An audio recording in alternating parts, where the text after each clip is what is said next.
Hey there, YouTubers. Top of the morning. It's 11 a.m. here on July. What is it?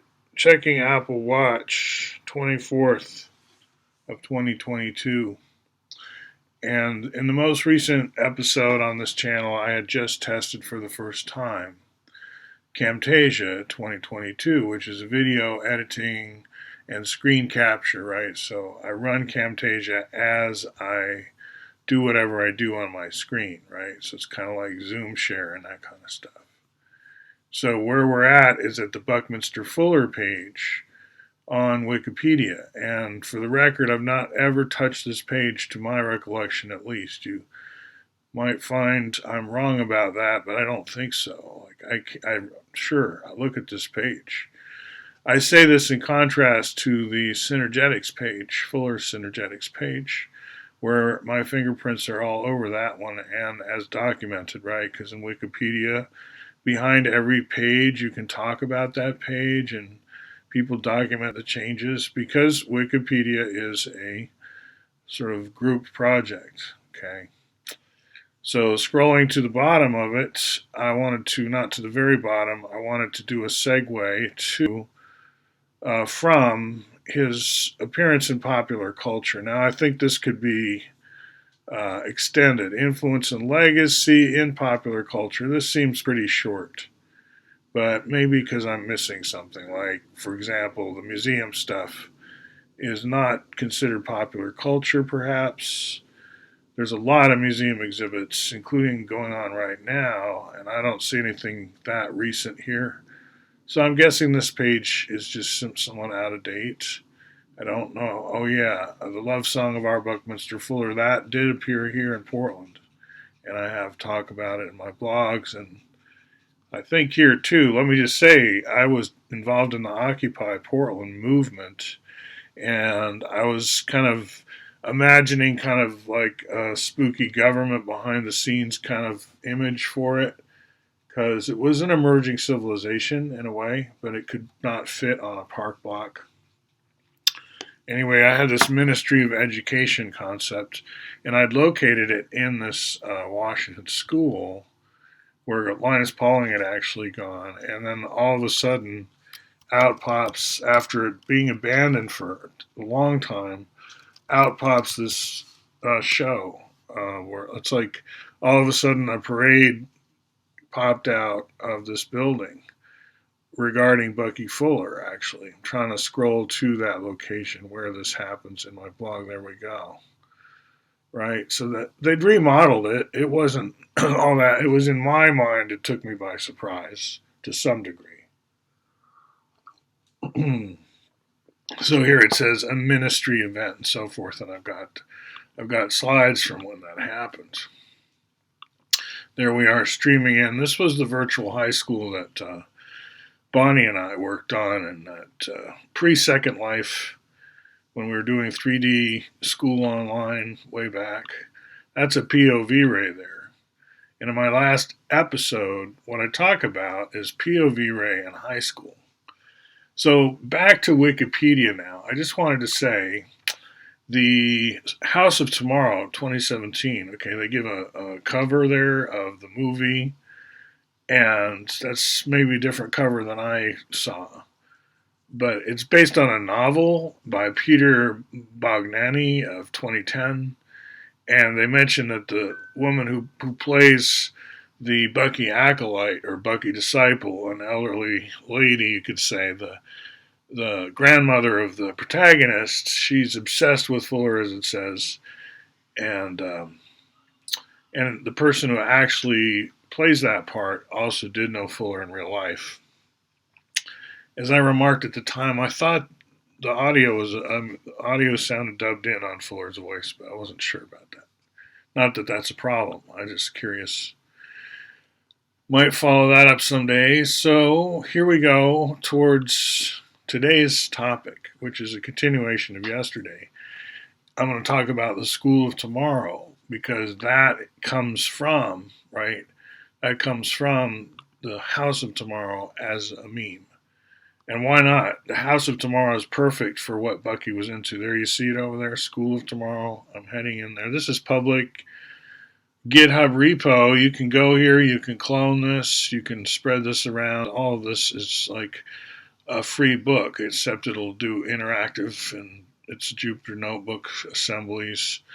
So it's pretty sophisticated, pretty state of the art, proud of it, and so forth. But I wanted to take you into the School of Tomorrow homepage, you could call it, and show you where I link to logarithms and exponentials in practice. Why do I bring those up?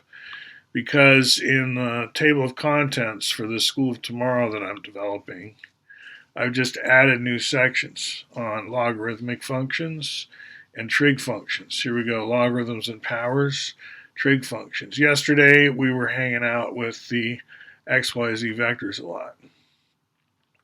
And you all probably know what logs are or you don't. You might be one of these high school students and recognize that these are log these keys that what we're talking about is on calculators, right?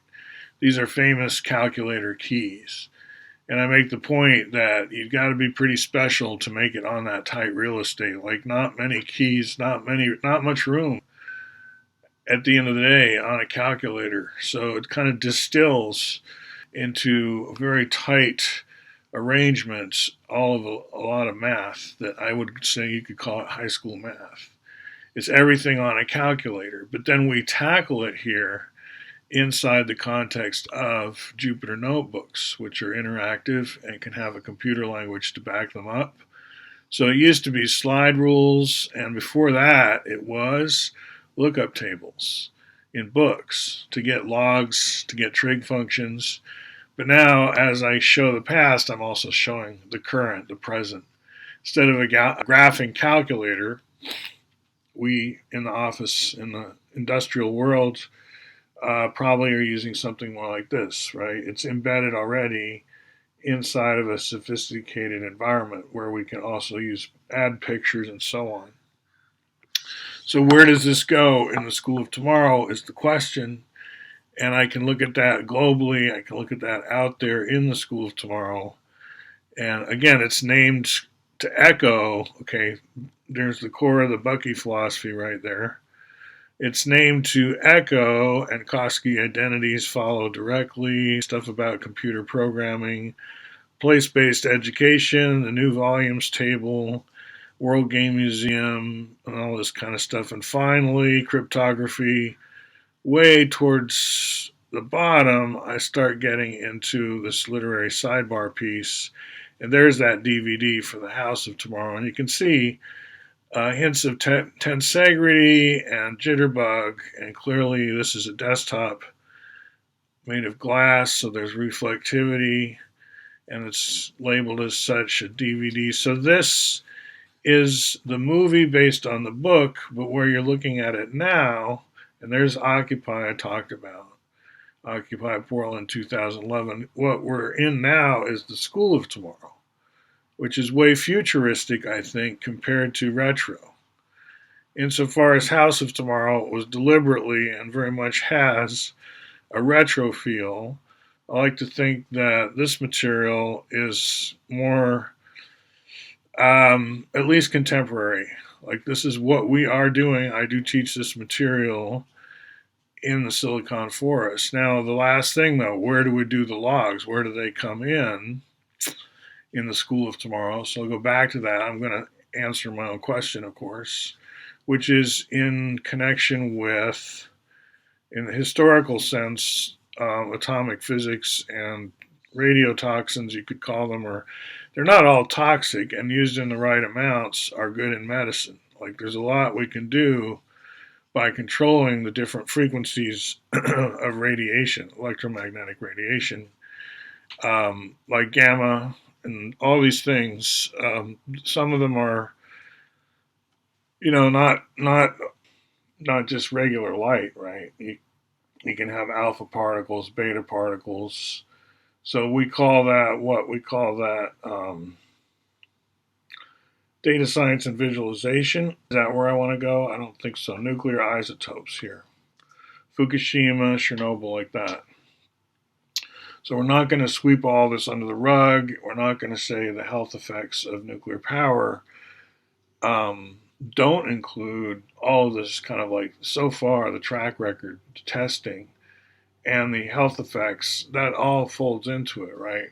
They always say, coal miners are always dying in coal mines, but in the nuclear world, there's just nobody dies. Everybody's just fine. But they don't. No one takes accountability or responsibility for it's been a disaster till now in a lot of ways. Like we've gotten the planet all dirtied up with all this stuff, and we're planning to do it on Mars too. It seems. So, like the leading spreader of radioactive materials is the human species. That's, you could say, what we do metabolically in the solar system is we take nuclear materials around that don't really have much of a half-life until we get our hands on them. We can pump them up, right? So we're an interesting planet in the ecosystem. So I talk about the health effects of different kinds of radiation, right?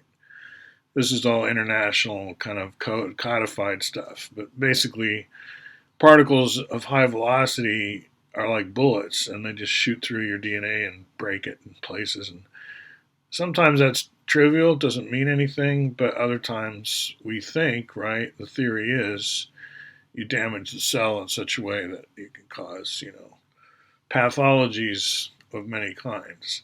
And I don't mean to harp on this. This is not new information. This is stuff that's just part of history, and I include it under our topics. But, one among many, there's virology here. And I'd gotten started in this area way before anything COVID, right? And there's a bunch of videos which you can't see here on GitHub because GitHub is not about letting you see the videos. Sometimes I have a link to NB Viewer at the top, which re-shows you the same exact spreadsheet or notebook, actually, with the videos embedded if you want to watch them. But again, we're in the world of data frames and array processing. Array-based computing is where it's at now with these data science tools that we're teaching. So that's all part of this curriculum as well, right? We're using pandas, a data science tool, to develop these plots of powering and log scales. And the whole thing about inverse functions and how they relate and so on, I'm getting that across. I'm a high school math teacher after all. So, and I'm just, it's a summer school class, and we're really just giving you a preview. It's like your regular teachers are going to cover this. But here you've got something to fall back on, and you've got a calculator way better than a calculator. If you can get all this stuff installed, which is all free of charge, it's not either or either. You can keep using your calculator too. But in terms of exploring math and having fun and understanding about vectors, because you have a 3D graphics thing, right? That's like an engine like POV that's all pretty new, but that is taking advantage of where technology is at. We're not being slouches, right? We're not just cramming you into tight rooms and telling you to go out and buy a calculator. And then, we don't ignore the computer aspect of all of this, living in the 21st century. All right, so I'm proud of our curriculum, Silicon Forest. All right, talk to you later, guys.